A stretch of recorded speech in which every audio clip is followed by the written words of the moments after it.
Hey, everybody. It's so good to see you all. I've been away for a few weeks dealing with a few things, but it's really great to be back with you all here at Showing Up Perspectives on Cancer, episode number 140. I feel like we should do something fun for the 150th episode. So if you have any ideas, let me know. It's always great to bring fun to the show here. And this show is created as a safe space where cancer patients, survivors, and supporters from all around the world share their stories and connect, as well as find resources for healing, hope, and resilience. My name's Tim Sohn. I'm the host and creator of Showing Up Perspectives on Cancer. And thank you so much for joining us. And I see you guys are starting to comment already, and I will bring those up in a few minutes after we bring our guest on. But thank you for being here. I see you. And it's great to have you here, whether you're here live or on the replay. And I so appreciate you being here. We want this to be a conversation. So I encourage you to connect with each other in the chat, hit the share button to let your friends, family, and colleagues know about the show. And Showing Up Perspectives on Cancer is a 501c3 nonprofit organization now. And if you would like to support the show, you could go to that link down below in the ticker, bit.ly/perspectives on cancer, to support the show if you're able to, if you're willing to. And if not, if you could just hit the share button, that would be greatly appreciated. So if you are ready for our guest, let me know by typing heck yeah in the chat. I'm really excited to have Dr. Deanna Fajita here. I was recently invited onto her Oncology Revolution podcast, and that was a really great experience. So I'm happy to have her here tonight. She is a certified lifestyle medicine physician and a lecturer at the European School of Lifestyle Oncology. She received training in clinical oncology, and she holds a master's degree in palliative care from the Catholic University of Portugal and a PhD in chronic breathlessness in palliative care. So I'm really excited to welcome Deanna on the show. Welcome. Hi, everyone. Hi, team. Such a pleasure to be here with you and everyone. Yeah, it's so great to have you here, to see you and have a conversation with you again. I really enjoyed my experience on your podcast. Yeah, before we start the conversation, I just want to bring a few comments on screen to say hi to and thank people for showing up here. Jennifer is here. She says hi. Welcome, Hi. Jennifer. And everybody, let us know what's your connection to cancer in the chat and where you're tuning in from. Dr. Gina Anderson is here. She says hi. Welcome. Bill Bradford is here. Welcome. And Bill Bradford and Gina are saying hello to each other. And Toby is here. She's listening while she's working out.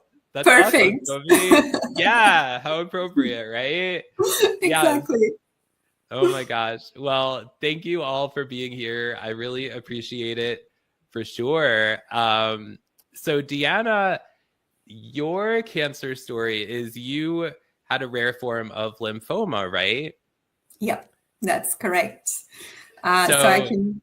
Yeah, please share your story with us. Yeah, I would love to. I would love to share a little bit about my story. So I'm actually a trained physician, like Tim said. I had training in clinical oncology, and I was living in Australia when I was diagnosed. It was in the COVID times.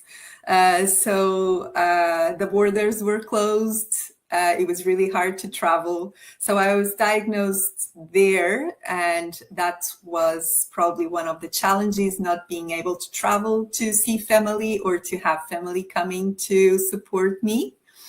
So the diagnosis itself, it was lived with my husband. He was my support there in Australia, still is.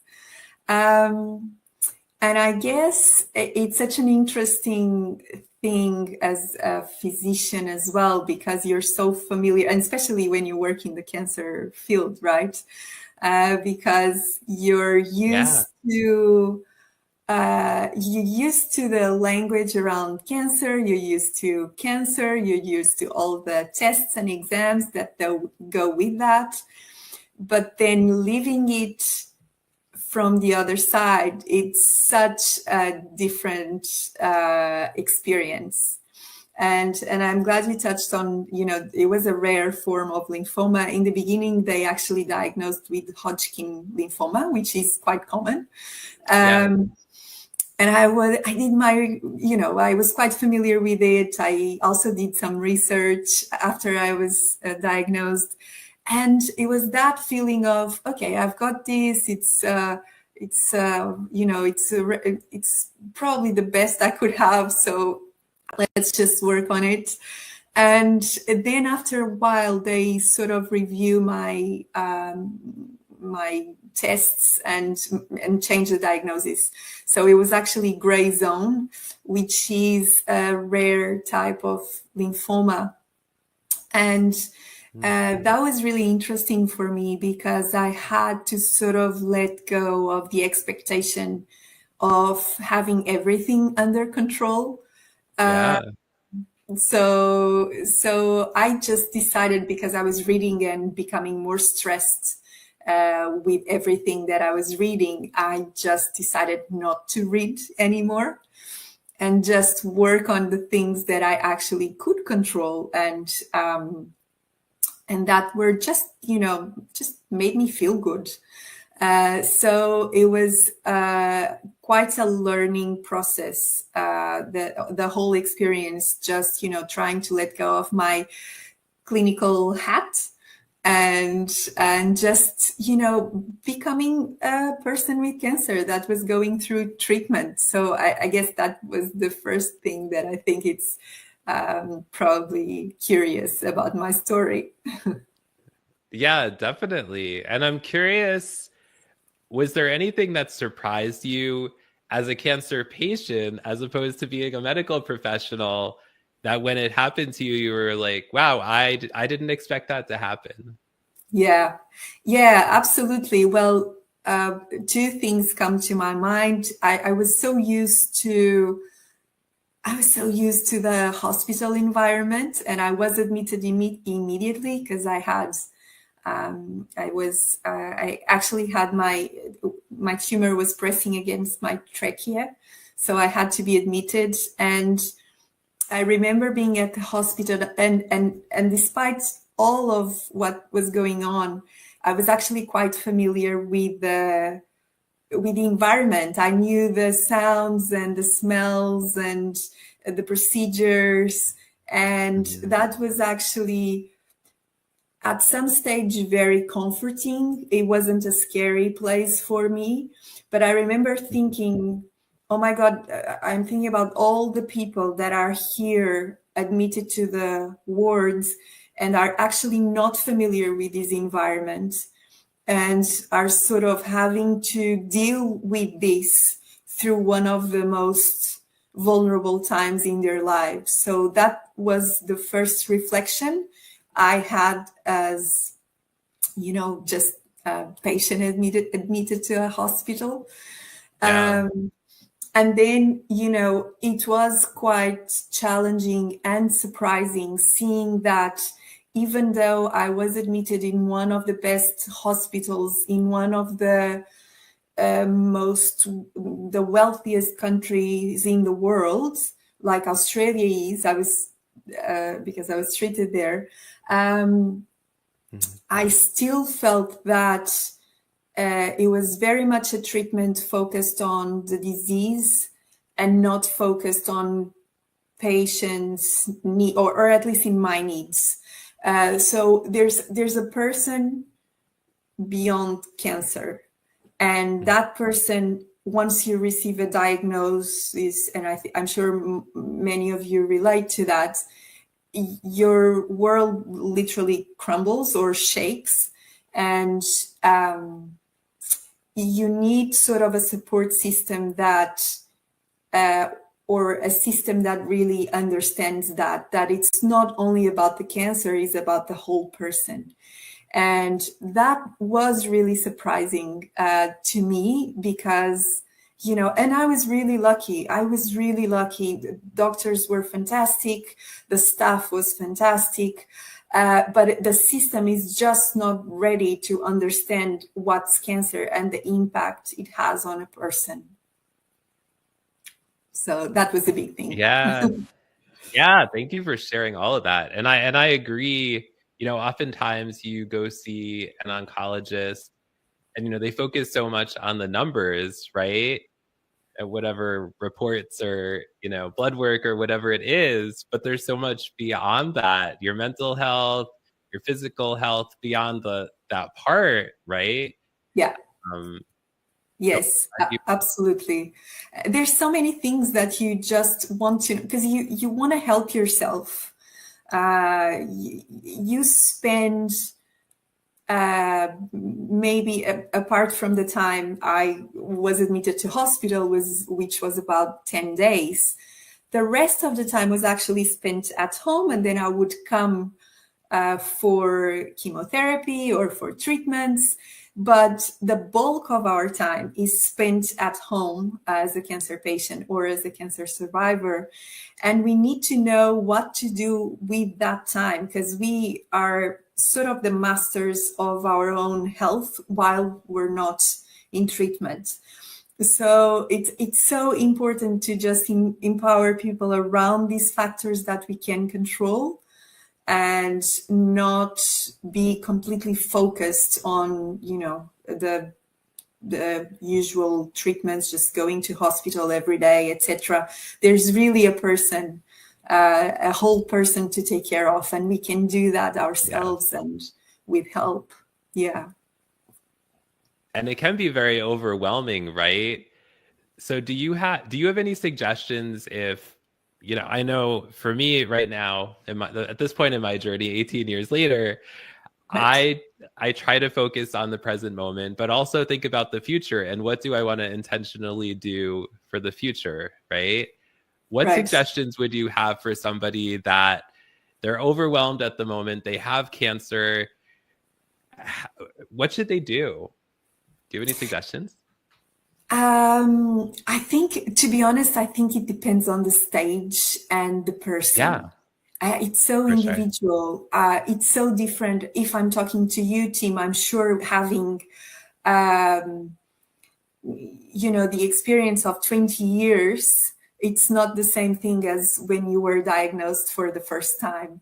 So we go through different stages.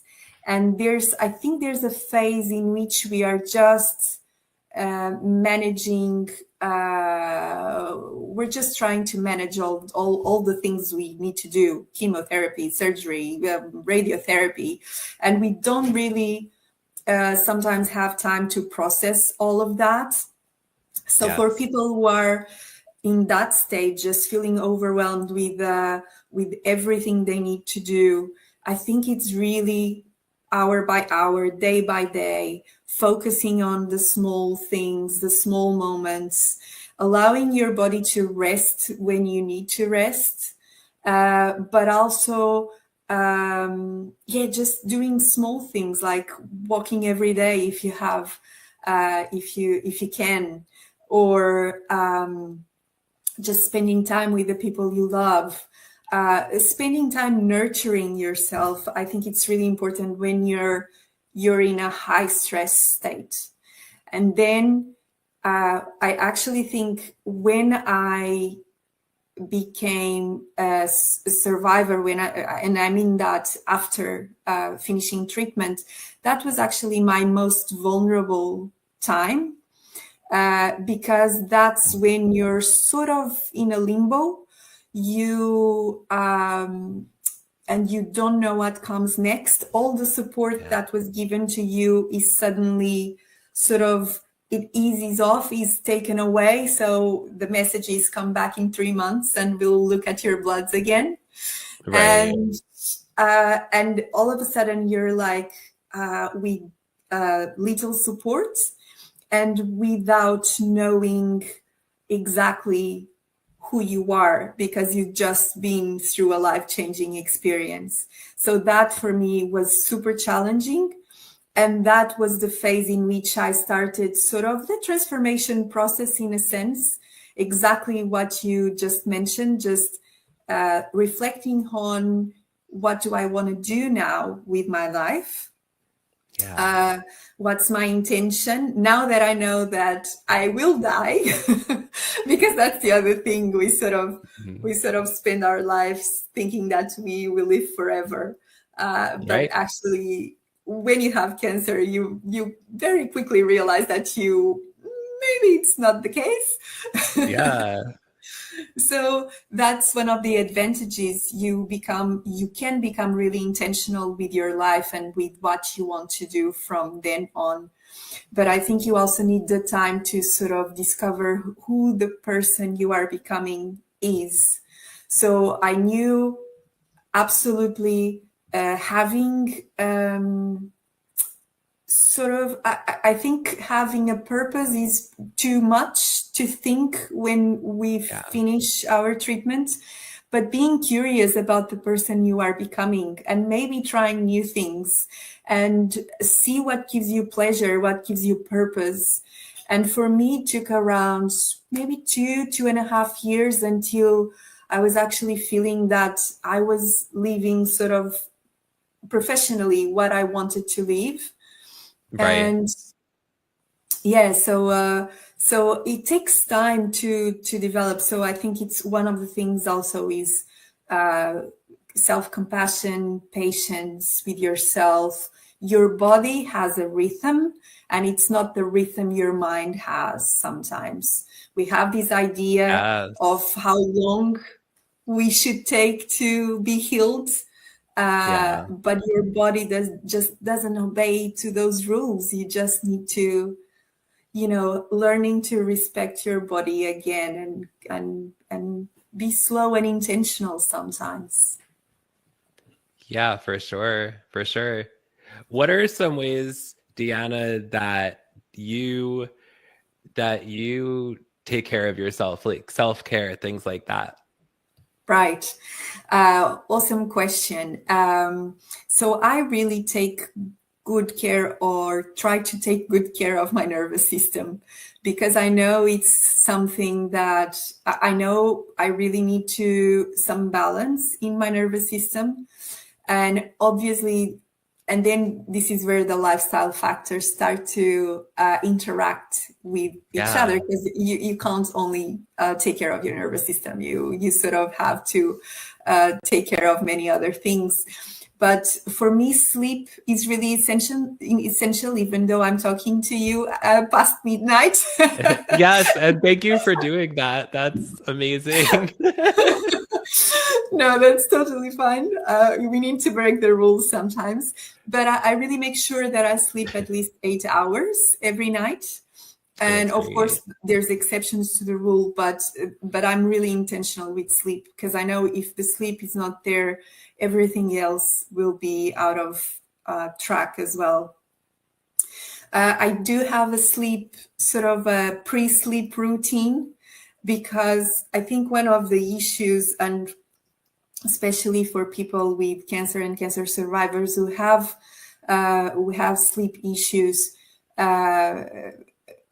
we live in a very fast-paced society, and then we want to go to bed and fall asleep immediately when we were like racing 10 minutes before going to bed. So it's really helpful to have sort of even half an hour routine, very focused on the body before you actually go to bed. So you can transition from a headspace to feeling your body again, and then transition to sleep. So really simple things, sometimes just like having a shower, self-massage with oils. I always put essential oils in the diffuser, just to feel that scent. Any sort of pleasant stimulation to your senses, I think it's a really good idea before bed, or any other time you choose. And then I think I'm really a fan of yoga. So I did a training of yoga oncology yoga for cancer. And that's something that Wow. really helped me to connect with my body again. Because I think cancer, and we don't talk about this enough, but cancer is very associated with trauma, emotional Yeah. trauma. And with emotional trauma comes disconnection from the body, because the body is not a safe space anymore. So we find other things to do, usually mental things, and connecting to the body in a conscious way may be really hard for some people. So that's the other thing I try to do in my yoga classes, but I also went through the process myself, which is coming back to the body, making friends with the body again, and, really feeling sensations that are more pleasant than, just going to the hospital every day and being poked around and having surgery and all of those things. So having your body as a means to have some pleasure and to reconnect with yourself again, I think it's one of the most important things in terms of self-care. Doesn't need to be yoga, but any mindful activity that really allows us to be at home inside us again. I really like that. I haven't heard that much on this show before, so that's really interesting. I'm gonna have to think of a sleep routine. Let us know, those of you who are watching, let us know if you have a sleep routine and what it consists of. Let's all share what our sleep routines are. Yes, absolutely. Yeah, we can all learn from each other. Exactly. So everybody, we're here at Showing Up Perspectives on Cancer. Deanna, I'm curious, what has been the biggest silver lining in your cancer journey? Good question.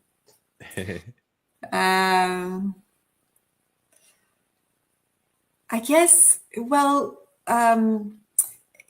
there's a few. I think relationships are a little bit like a silver lining, because you sort of, you gain some, you lose some, and it's sometimes really difficult to process.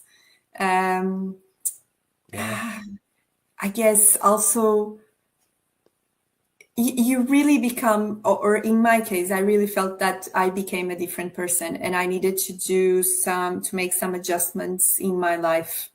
And I guess those adjustments can be really good for you because they bring your life to some sort of balance. At the same time, you're also dealing with other people who are used to you in a certain way.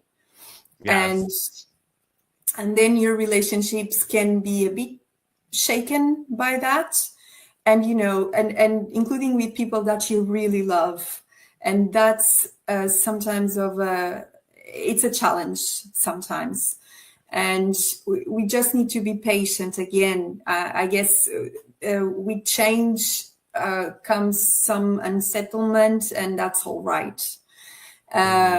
So that's for us and for people around us. And I guess as well, I think it's important to talk about the physical aspects of survivorships as well, So I know that my body will not go back to what it was. It's just not possible, because, I have scar tissue in my chest. I know that it's harder to breathe. I know that it's harder to move. I know that I need to take care of myself in a certain way. So there's something to be said about acceptance at the same time that we do the best we can for us. But I guess it's that the acceptance of what happened, and also entering or not being afraid to enter a process of grief when we need to, because there's so many things that are lost with the cancer diagnosis, like your physical health, your strength, and it can be body parts as well. It can be dreams for the future. It can be plans with your loved ones. So many things that have such a big impact on you as a person. So it's just, yeah, it's a lot of things to deal with. So it's not only roses. Yeah, definitely. It's a lot of things, right? And it depends where you are in your journey also, right? Yeah, In terms of absolutely. how much of the challenging part, maybe, you know, maybe more at certain parts of your journey than the roses. They might be more at a different part of your journey. Yeah. It's like it's Yeah, like a roller absolutely. coaster. Yeah. I want to show some comments before we get to the next question. Absolutely. Toby says, I feel like I am hearing my own thoughts out loud. Amazing. Thank you. It is so Thank good to you. know I am not the only person thinking these things. Thank you, Toby. No, absolutely, you're not alone. And I've been working with cancer survivors in groups as well, like in sort of a mentorship. And it's so amazing when we start sharing that, you know, everyone recognizes a bit of their experience in other people. So it's really powerful, I think, when we share and realize that we're not alone. So thank you for that. For sure. And she also said, this is what I am trying to cope with. I never knew I could have PTSD from childhood trauma, and it was triggered by a diagnosis. Yeah, absolutely. So trauma is such an interest of mine. It was before cancer, but more so after, because I think it's underdiagnosed. We just think it's normal to be scared of cancer all the time and having difficult to cope with the diagnosis. And it's sort of, there's PTSD and there's trauma. And PTSD is it's a formal diagnosis, but even if you don't feel all the criteria for PTSD, your function, your day-to-day life can be severely impacted by trauma. And it's worse it tends to be worse in people who have been exposed to trauma in childhood. So if you're familiar with trauma, there's this really interesting study called the ACEs study, the Adverse Childhood Experiences study. And if you have a higher ACEs score, or you're exposed to trauma during your development, childhood, whatever the stage is, you're actually more prone to have PTSD or trauma symptoms after you're diagnosed with cancer. And the interesting thing about this as well is that there's so many symptoms of PTSD trauma that are actually that it can be mistaken with other things. Like, for example, you're not sleeping properly, but people just assume that's normal after a cancer diagnosis because of all the things you went through. Or you have something, cognitive changes that people assume it's chemo brain. Sometimes it's not chemo brain. It's something related with trauma and stress regulation. So it's such an interesting aspect, and I think we don't look at it enough, to be honest. Yeah, for sure. For sure. Thanks for sharing that. And Mark says his brother is realizing that MS does in some ways define him because he has to adjust to how he gets around. Yeah. And this is, I think, a challenge because some of these conditions are so challenging and really defy our sense of identity.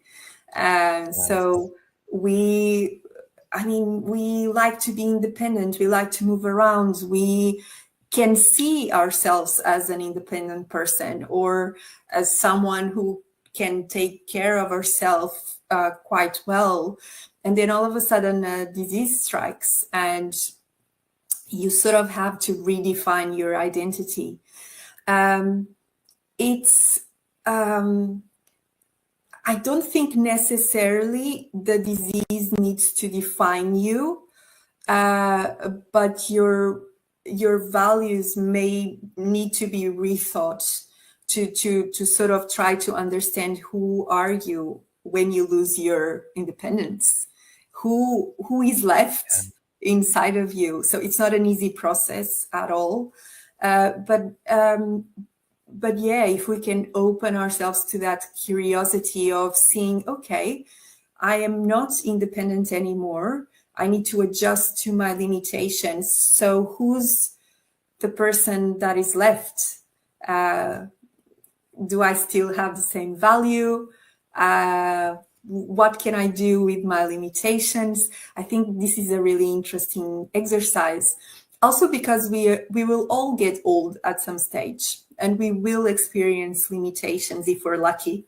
Yes. And I think our society is very much defined by how much we can produce, how productive we are, and value and self-value is very much attached to that sense of productivity. And this is where I think spirituality plays such an important role of sort of learning to see ourselves not as people who need to be producing all the time or performing all the time to have value, but finding value in ourselves, that it's not dependent on how we perform.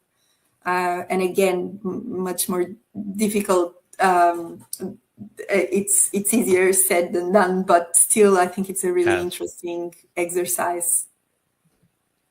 Yeah, definitely. And I think it's really interesting too, what we were just talking about in terms of, whether cancer defines you or not, or in what capacity does it. And I think the cool thing is that we get to define how much cancer defines us, right? By what we share with other people. Like we're on the show here, right? And we might not share certain parts of our story, or we might share all of it, right? Depending on each of us. Like for me, I have changed a lot since my cancer diagnosis, and especially since sharing my story with other people publicly. One thing for me is I ask for what I need and want now. Before, I would just agree with everything, and I would just, roll with everything. And I was a very easygoing person. Not that I'm not that way to an extent now, but I'm much more intentional. If there's something I really need or want, I will really, push for it. You know what I mean? Yeah. So I think this idea of, some of us may want cancer to define us to some extent, and some of us may not, right? Yes, absolutely. And again, it changes within the same person. I think we're at some stage after that diagnosis, we're all swallowed by the diagnosis and everything that we need to do. And it's fine, because we're trying to sort of adapt to the circumstances and manage the circumstances. But especially if it's something chronic, or as time passes, it's really important that we also focused on who we are beyond cancer. So yes, cancer is there. We need to deal with it. We need to manage the fear of recurrence, all of those things. Or if it's chronic, we need to just manage treatments, etc. But who we are, it's not exactly the same thing. We are such rich individuals, all of us. Deep interests. We have such a rich story. It doesn't matter where you come from. You have a beautiful and rich story that led you to that point. And it can feel super overwhelming when we're there, but we have all these experience that makes us who we are. And then and then you're the perfect example, Tim. Like you took that and you just decided to start sharing and do something meaningful with the circumstances that were surrounding you. And I guess that's the challenge of cancer. It can be super hard, super beautiful at the same time. Yeah, I just feel like, you know, taking cancer as hard as it can be, and not, I don't want to beautify it at all. Like, cancer is hard.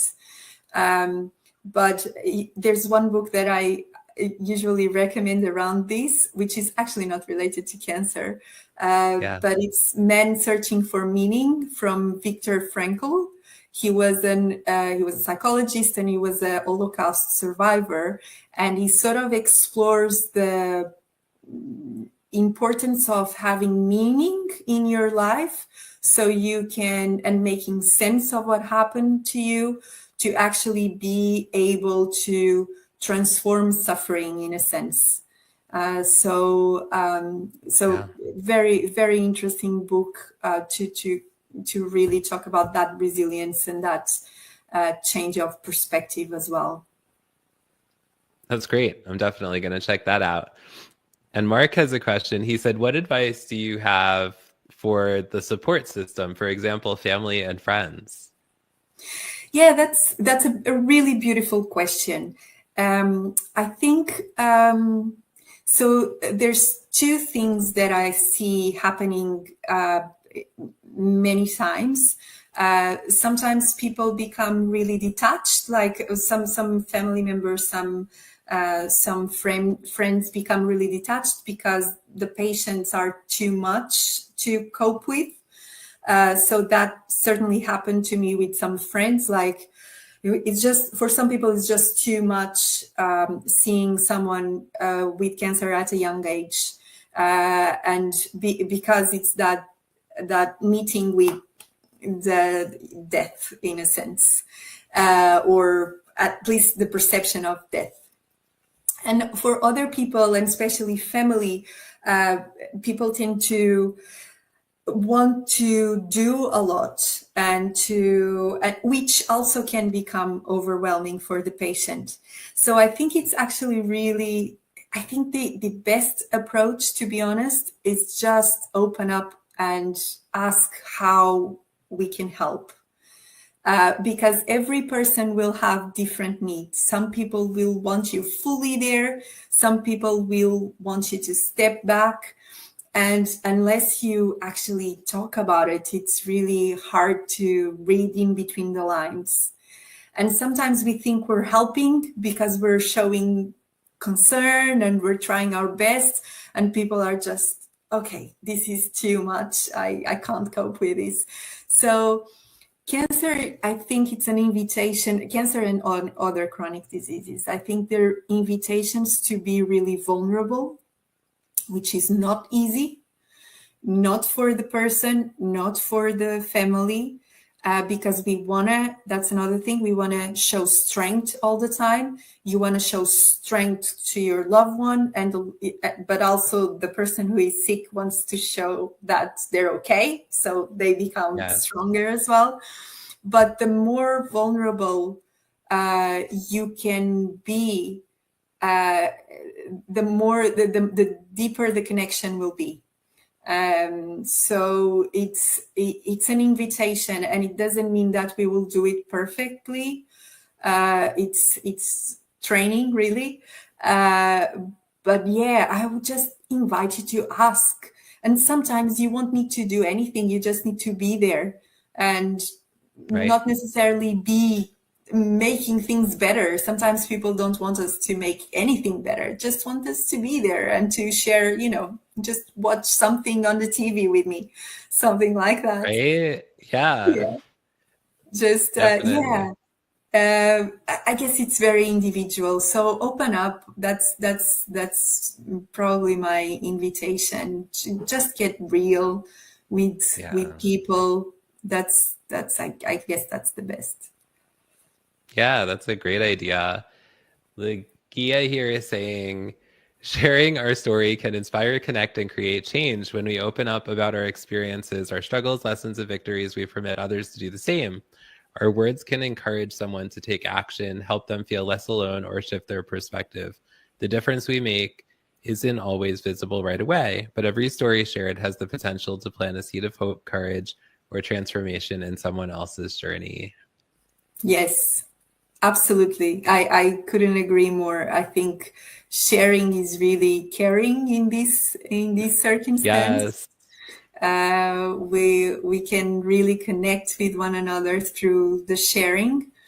And the other thing I would like to say about that is that when we had our own experience with cancer, sometimes it can put us in a position that, okay, this was my experience, so it was everyone's experience.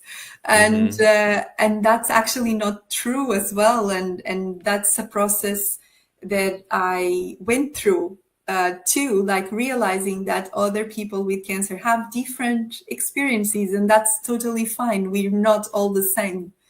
So Yes. in that sharing with one another, just inviting, just, you know, the fact that people are different and we all have such different stories. And I guess the point is we don't have to live our stories in the same way. We can choose the way we live our stories.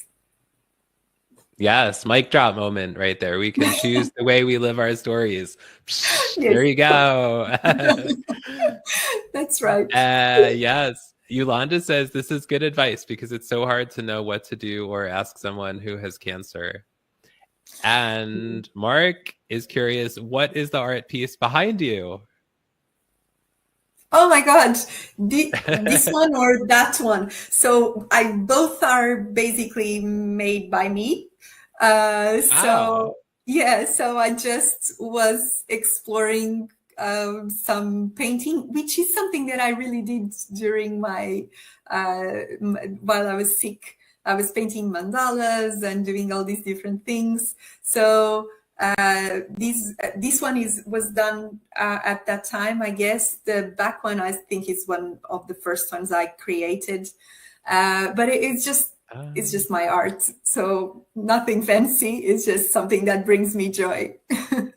Yeah, it's so colorful. It really pops. It catches your attention. Yeah. Yeah. And Aaron Gibson is here. He says, hello, hello, you luminous souls from Calgary, Alberta, Canada. So welcome, Oh, Aaron. Amazing. We It's have awesome to have people you here. from different parts of the world. Yes, definitely. Definitely. So Diana, you talked a little bit about the silver lining of your journey. What do you think has been the most challenging for you in your journey? I think I probably hit a low point. So by the end of my my chemo period, I was in bad shape. So I was in bad shape in a sense that I was losing all my muscle mass. I couldn't really go down the stairs without some support, someone holding me. Wow. And after the last few rounds of chemo, I was basically just sleeping, and or if I was not sleeping, I was in the couch all day. And that sort of floors you in some sense, exactly because of what we discussed just now around having to adjust to limitations, because you see yourself as someone that, you know, is capable and productive and is there for other people, and then all of a sudden you can't do anything. And it forces you also to be with yourself all the time. I couldn't even watch any series by that stage, so I couldn't watch any shows or anything interesting because just the lights would really set me off. Like it would be too much for my brain. So I would just sometimes stare at the ceiling, sleep, and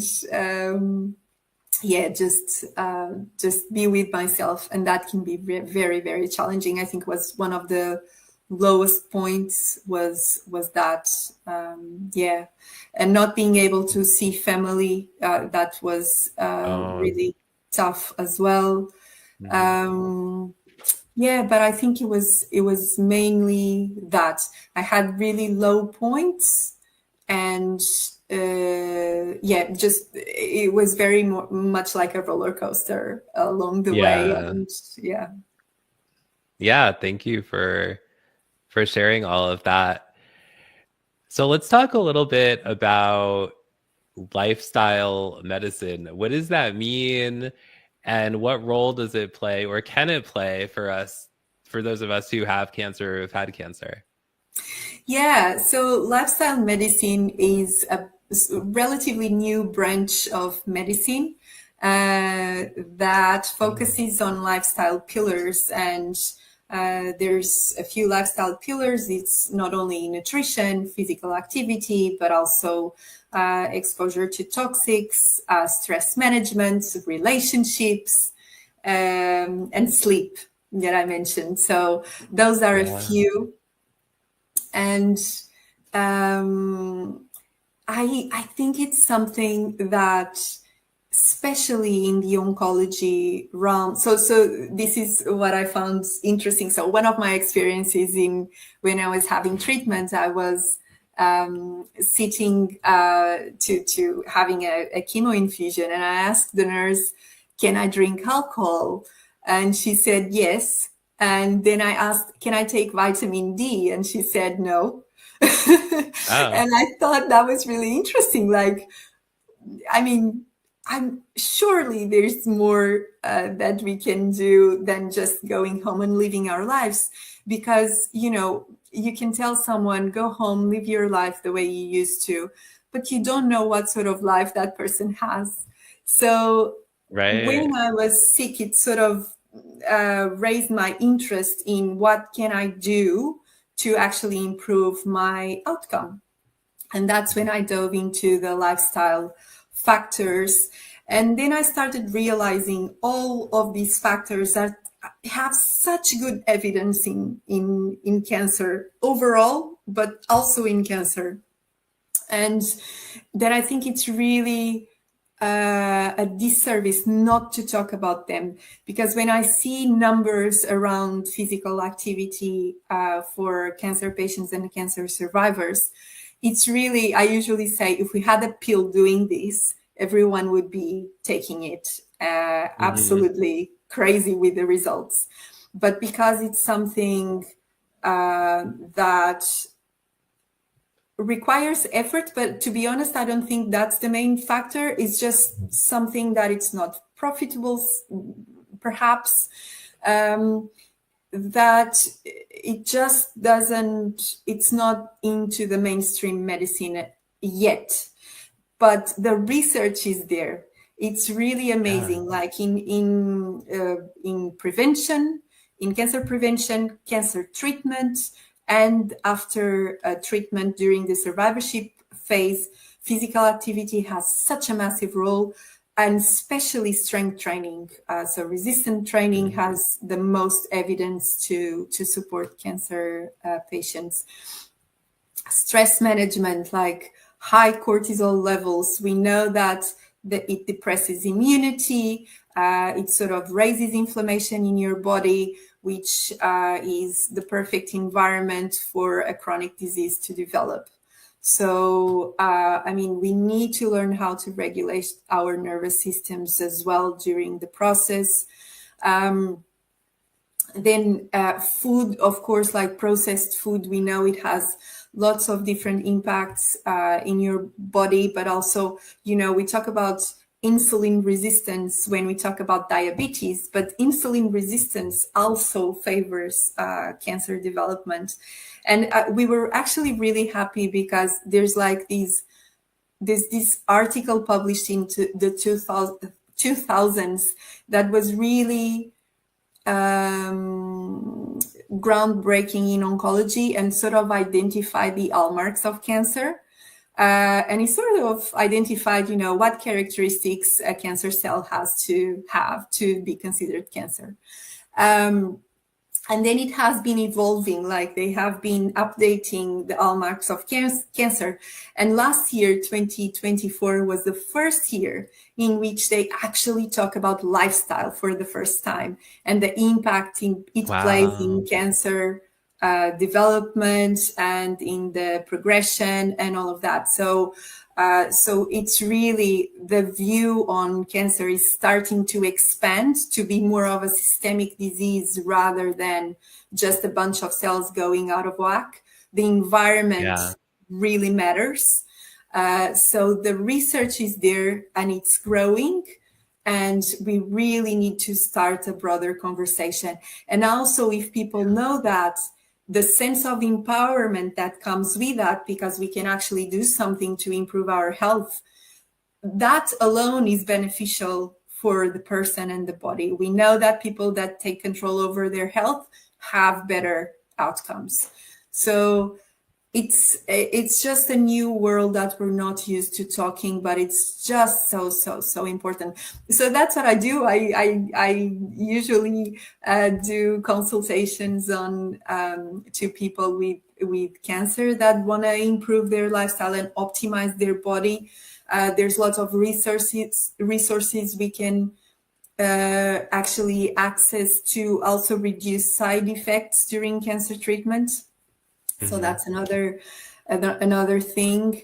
And then we try as much as we can in the European School of Lifestyle Oncology to sort of educate professionals in the oncology field to sort of incorporate these issues and these advices on their practice, which, so that's our goal at the moment. Yeah, thanks for sharing all of that. And that's really exciting. That was in that report that you mentioned about lifestyle medicine. Yeah. It's capturing more attention, which is good. So hopefully Yes. there'll be even more progress coming up with that. And you're So helping to make that happen by what you're doing. So that's really good. So Deanna, this is the last question of the show. And we ask this question at the end of every single show. And the question is, what is your one word perspective on cancer? I think it's transforming. Transforming would be my word. It's really pressure to transform, to up your game as a person. Yeah. Really, it's an invitation to up your game as a person, because it's either that or being in trouble. So right. So we need to. Yeah, I think that's such a good word, transformation. It transforms us in so many different ways, right? And each of us differently, and because all of our journeys are different also, right? And we're all individual human beings. Yeah. And Dr. Parul, she spoke at the in-person event last year, the Showing Up in-person event. She said, thank you for sharing. Oh, So thank you. Thank you so for much. that. Yeah, transformation. I was trying to think. I usually come up with a one word also at the end. And those of you who are watching live or on the replay, let us know your one word perspective on cancer. I think for me, it's a lot of things. I guess I'll go with the word roller coaster because it changes no matter where you are in your journey, right? At when you start out, you're diagnosed, you're a patient, and then at some point your cancer may go away. And then hopefully it won't, but at some point it might come back, and then it might go away, and you never know what's going to happen, right? So it's like, how do you deal with the uncertainty of it all, right? And not like to give you guys fear or anything. I'm just trying to be real in that there is that uncertainty, and we have to deal with how do we deal with that, right? From an emotional perspective and other perspectives. And I think a lot of it has to do with your mindset, and kind of like I was saying earlier, like I try to live in the moment now and be more intentional about how I live my life and what I'm doing with it. So I think that's my word.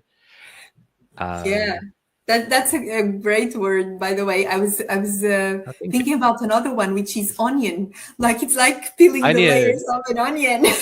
Oh, yes, definitely. I Yeah, like that. Onion. Yeah.